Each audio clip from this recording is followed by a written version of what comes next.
I'm back at 8:46, and what if you could take courses from prestigious universities like Stanford, Princeton, Duke, and others for free?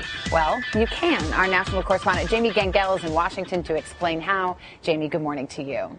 Good morning, Savannah. This truly is a revolution in education. Some of the most elite universities are offering these classes, let's say it again, for free, and they are attracting millions of students, including a couple who might surprise you.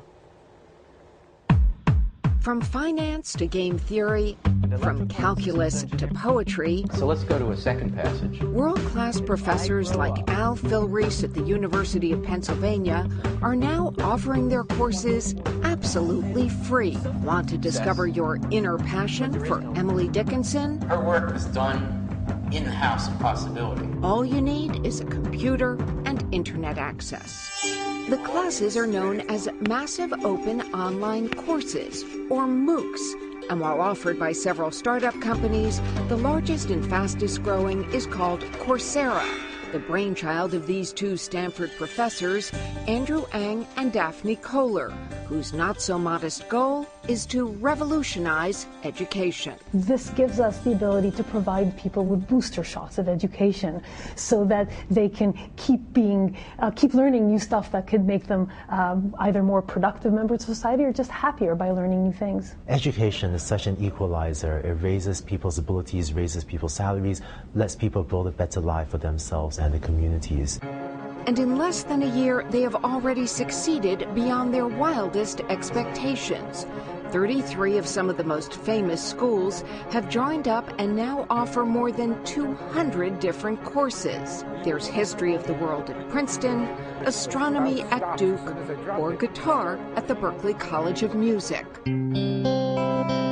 But perhaps the most amazing statistic is the number of students.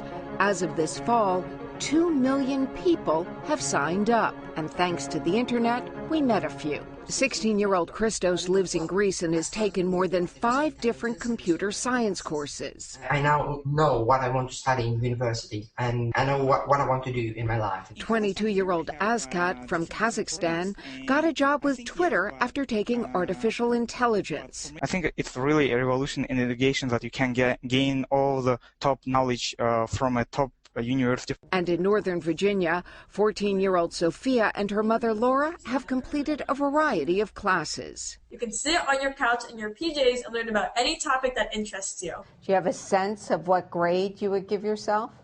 I'd probably give myself an A-. I was a little rusty. Sophia, I don't know about you. I would give myself an A+.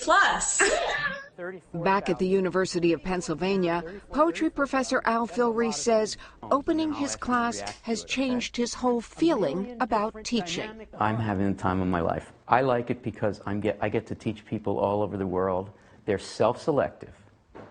Because they're not getting credit at the moment, and it's free, they come because they're interested in my topic, which is modern poetry. Normally you would teach how many? 38. 38 people. Not 38,000, but 38 people. And now you're teaching? 34,000 plus.